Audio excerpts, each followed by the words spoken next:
Hi friends, this is Daniel Gregg speaking, and today is 24th of August 2023, and it's Thursday, and it's the 7th day of the month of Elul in the year 6162. The title of this presentation is going to be Josephus's Chronology in comparison to my chronology, and at the end we will derive the date of Exodus.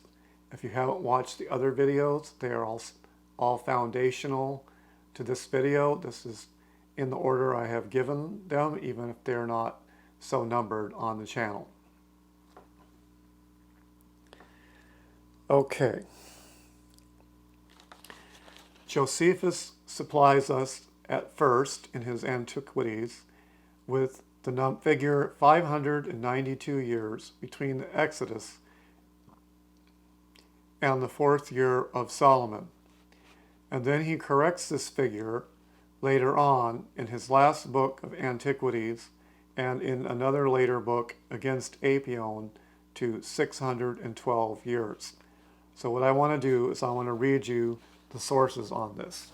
So I have my Whiston's Josephus here, and we will first look up Antiquities, Book 6, Section 61. Okay, Book 8, Section 61.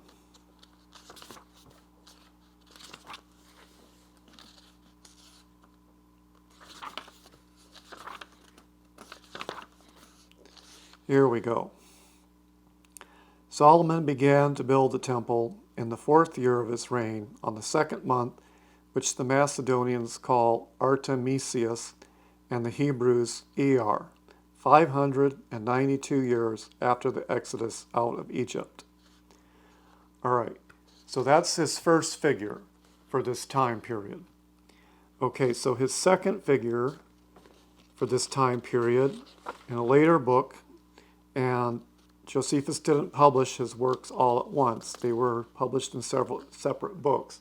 So he couldn't go back and correct a mistake except by putting the correction in a later book. This is why this happened. So we're going to look in Book 20 of Antiquities here.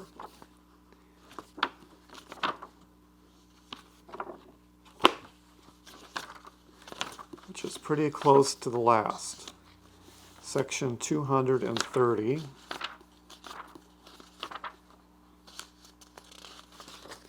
A few pages before the end of Antiquities. Section 230. Okay. Over here. So he's talking about high priests in this section here. Okay. But he incidentally gives his corrected number for this period.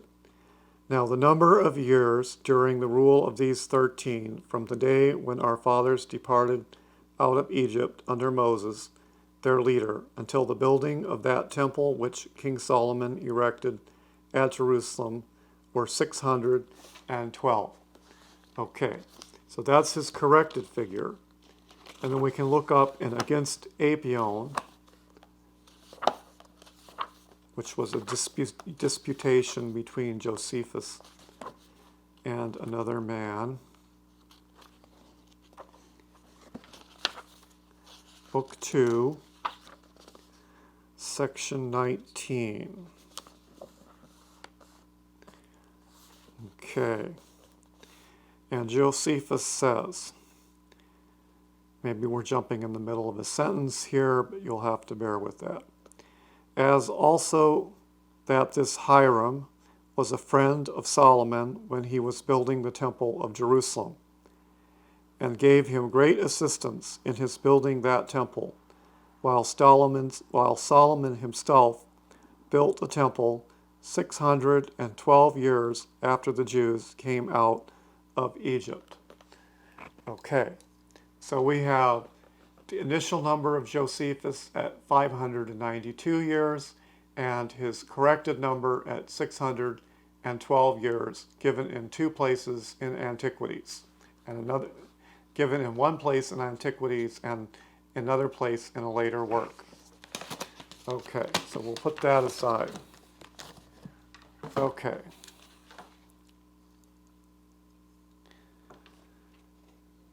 Alrighty. So it's clear that Josephus' source regarded this period as far longer than the 480 years stated in 1 Kings 6:1. Okay. It must be clear that Josephus' source regarded the use of the phrase land of Egypt in 1 Kings 6:1 as equivalent to the house of bondage, and the 480 years there are years free from bondage to other nations since they left Egypt, and therefore omitting the years of servitude since Egypt. Now, I'm planning on making a separate video on just the topic of 1 Kings 6:1, so I'm just giving you a brief summary of the outcome here. All right. Okay, so Josephus nowhere in Antiquities or any of Josephus's writing does he mention a 480-year figure between the Exodus and the building of the temple by Solomon. The only figures that he mentions are the 592 years and the 612 years, which is his final correction or his final figure. Okay. So when he puts this 592 figure down, he's clearly aware of the 1 Kings 6:1 text because he's paraphrasing it. Only he doesn't use the number 480. He uses the number 592 years. Okay, we don't know what he thought about the 480 years because he never mentions it. But maybe he didn't agree with it. Maybe he didn't want to explain it. Maybe he knew how to explain it, but thought it was too difficult for his readers, and so he didn't. He just put down the figures for the total number of actual years. Alrighty. Okay. So, how did Josephus get to his total of 592 and 612? Well, it's not perfectly clear because Josephus nowhere gives us a list where he adds up to these totals. His figures are scattered in various places in Antiquities, and he doesn't always utilize all of the figures. So we can only reverse engineer what his figures are by reading the biblical chronology and coming to the best and simplest conclusion on this. All right. Okay, so by consulting my chronology and Josephus's text, we may reconstruct Josephus's initial sum of 592 years. Okay, so to save space, because there's a lot of figures involved, I have summarized the years wherein the chronologies do not differ, from Jabin, the oppression of Jabin, to Eli.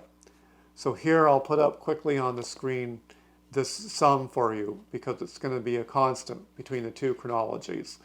That is Jabin 20 years, Deborah 40, Midian 7, Gideon 40, Abimelech 3, Tola 23, Jair 22, Ammon 18, Jephthah 6, Ibzan 7, Elon 10, Abdon 8, Philistines 40, Eli 40. So that total number of years is 284 years, and we're going to just use that to shorten the amount of work we have to put up on the screen here. Okay, but every year here is spelled out in the scroll of biblical chronology and ancient Near Eastern history. All right, so that's the summary. So now how does Josephus get to 592 years? So the next sum I'm going to put up on the screen here is going to use our summary sum, but it's going to also include the other figures. So I have listed in the first column what each period refers to. The second column is the way I'm going to add up Josephus's 592 years. And the second column is the second way of adding it up, which is more or less the way that others might add it up if they don't understand Josephus. Okay, and in the final column, I give the source of each figure. And we see where I put Bible, that means that that figure is established by Scripture. Okay, and then I put antiquities, the antiquities references for the other ones. Okay, so we see in the first column, I'm going to explain the figures individually, but we see the totals 592. The second column, it's 592. Okay, so depending on which way you add up Josephus's figure, you can arrive at 592 years two different ways. But one way is much better than the other way. Okay, and we want to discover which way is the best way without assuming that Josephus made too many mistakes. All right, so we must realize, however, that no combination of Josephus's figures can arrive at 592 years without assuming that Josephus made some mistake. All right, some mistake has to be assumed no matter how you do it. Okay, but to follow Occam's razor, we have to postulate the least number of mistakes to explain the evidence in Josephus. That would be best. Okay, so let's start with the second column and see how we arrive at 592. Okay, so in the second column, if we look at the figure next to King Saul, 22 years, okay. Antiquities said in the original edition 18 years for Samuel jointly with Saul, and then 2 years for Saul alone after Samuel died. Okay, that's in Antiquities Book 6, Section 378. Okay, that this is an addition or an interpolation in the text by a later editor is clear from Antiquities Book 10, Section 143, where it says simply 20 years. Okay, which means that that's telling us that the 18 and 2 go together to make 20 years, and that we shouldn't be interpolating 18 and then 20 and 2, or 2 and 20, as Whiston's has it bracketed in his text. Okay, so this would entail another contradiction in that the 18 years of joint rule between Samuel and Saul are left out of the sum. Okay, which would become 610 years if left in the sum. Okay, and let's see, to match, okay, and it would match none of Josephus's totals, because his totals are 592 or 612, not 610. Okay, let's see. This then counts for 4 strikes.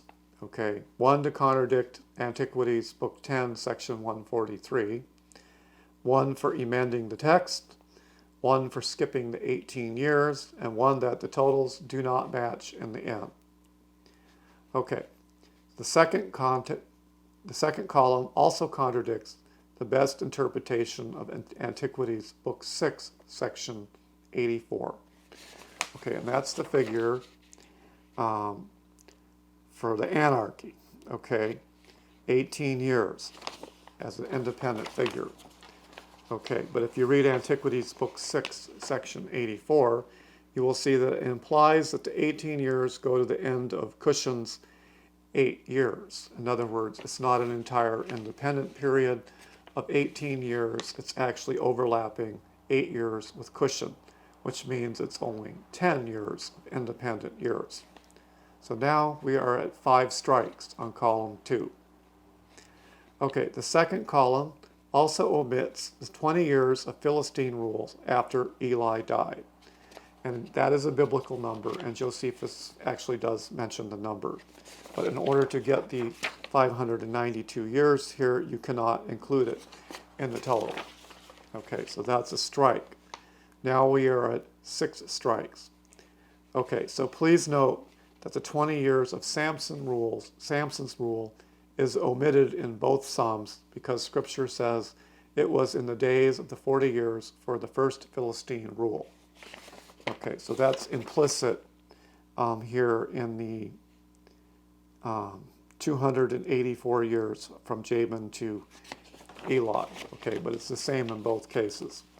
So I'm being charitable to Josephus here and giving him interpreting him the same way my chronology goes.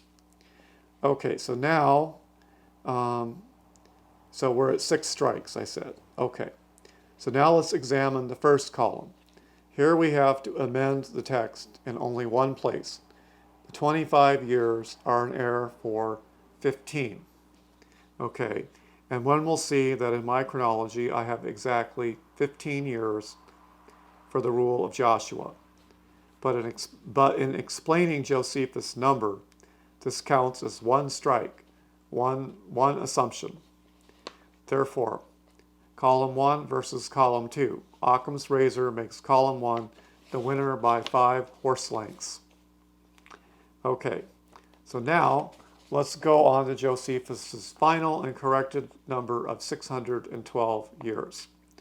Okay, so Josephus appears to have caught his mistake when he was near the end of Antiquities, and he had published his other books, and he had published the book Wars of the Jews also. So in book 20 of Antiquities, he corrects his 592-year figure to 612 years, and he does likewise mention the corrected figure in his Apology against Apion. Okay, so where did he make a mistake, and what is he correcting? The mistake is clearly that he stated in volume or in book 6, section 378 of Antiquities, that Saul reigned 18 years while Samuel was alive, and 2 years Saul reigned after Samuel died. Okay, that's where the mistake is. It is evident that this figure of 18 years should have been 38 years. Whiston's edition of Josephus changed Antiquities, book 6, section 378, to read 2 and 20. But it is quite clear from 1 Samuel that Samuel lived almost to the end of Saul's reign. Therefore, the 20 years should be added to the 18 and not to the 2. So then what Josephus knew he should have written was, now Saul, when he had reigned 38 years while Samuel was alive, and after his death too, ended his life in this manner. Okay, so that's the easiest correction that we can make to Josephus that would agree with the scripture. All right, the accounting for Josephus now becomes, so now that we factor this in, we have the same chart I gave you before, but with the correction, Saul now stands at 40 years, okay, in both columns, all right, having made that correction. Okay, and we see that the total for column 1 is 612 years, and the total for the second column is 610 years, and we see it still does not add up to Josephus' total of 610. That's because Occam's razor favors the way of adding it up I did in the first column and not the second. Okay, so what evidence do we have for the 40-year reign of Saul? Acts confirms a 40-year reign of Saul. Also, Saul's heir was the son of 40 years, that would be Ishbosheth, okay, which confirms a 40-year reign. We must realize that this 20-year addition is Josephus' correction, and therefore it does not count as a strike for column 1. Okay? But in column 2, the sum of 40 years was gained by 18 years joint rule and then 22 years for Saul alone, which implies that Samuel died long before Saul did. Since this contradicts Scripture, the score is now 1 strike against 7. My explanation is the simplest one per Occam's razor. All right. Now we're going to add up the 480 years and see what Josephus comes to in his 2 instances. So I put this chart up on the screen here. Okay, so with his 612-year final conclusion, we see that if we add up the periods that are apart from the oppressions, that his figures come out with a minimal correction in order for the 612 to work. to 478 years. Okay, that's 2 years short of 480. And if we use this 592-year figure, we come up with only 450 years, 58 years. So the 458 is 22 years short of 480 years. Okay, and the 478 years is only 2 years short of the 480s.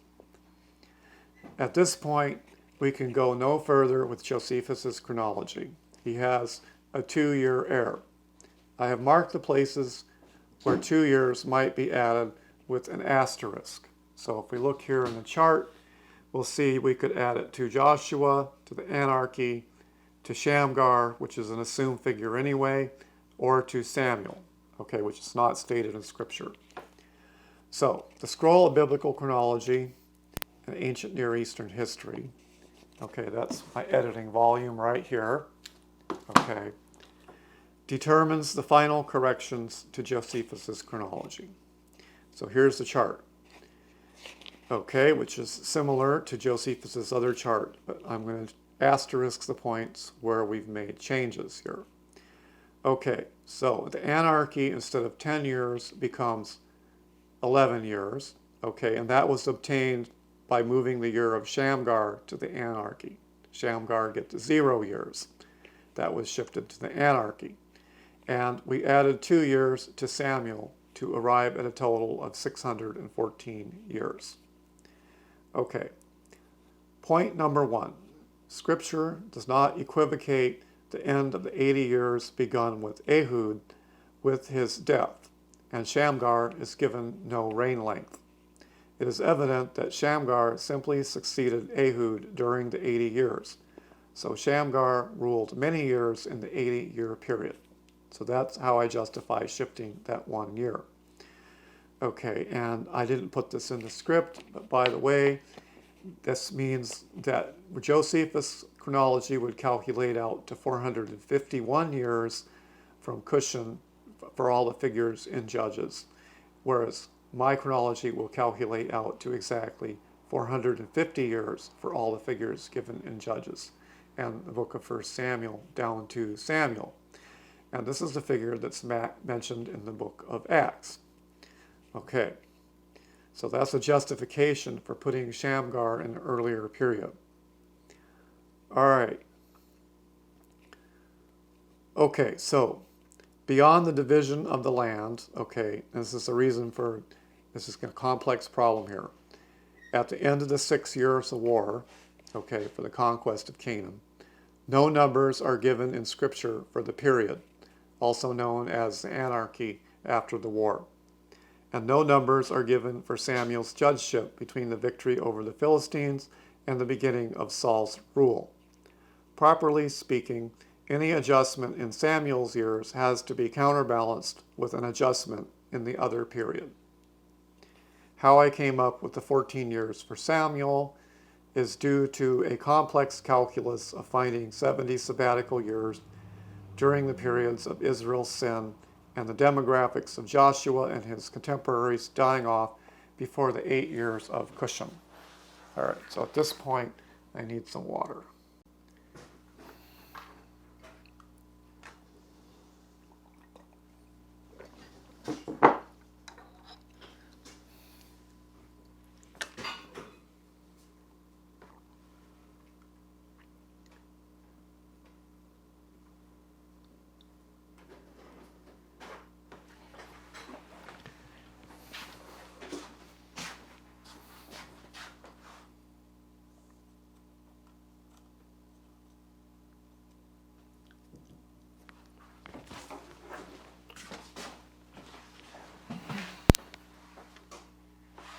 All right, it's starting to get dark, so I turned down the light a little bit here. Hopefully this doesn't come out too bright. Okay. All right, so let us note the difference between Josephus's chronology and my own for this period is a 10-year correction to the 25 years, so that becomes 15 years in the current text of Josephus. a shift of 1 year from Shamgar to the Elders period, which is also known as the Anarchy period, and 2 years added to Samuel. This yields a net change of 2 years, from Josephus' 612 years to my 614 years. Okay, and these 2 years bring Josephus' total of 478 years to 480 years, so that 1 Kings 6:1 is satisfied. Okay.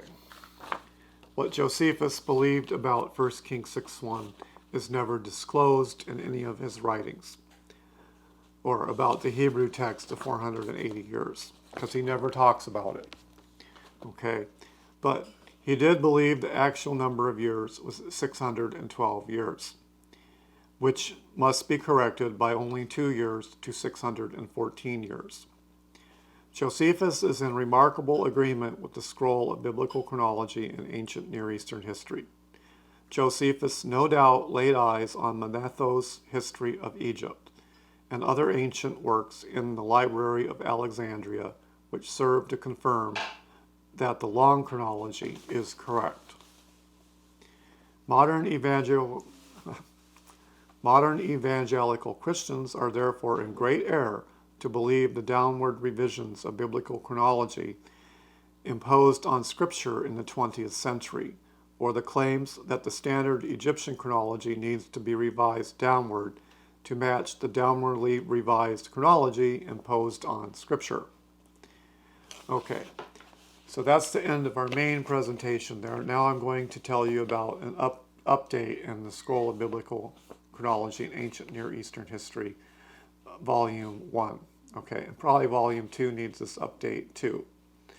Okay, so the Ark of the Covenant was taken in the fall at the beginning of 20 years for the second Philistine servitude, and deliverance was obtained under Samuel in the fall. At this point, I shifted the counting of eras from a spring epoch to a fall epoch. Okay, so this is in the current edition, and it has to do with the timing of the taking of the ark and the return of the ark, and when Samuel brought the people together at the beginning of his judgeships to defeat the Philistines. It was done in conjunction with the water libation, which would have been in the fall.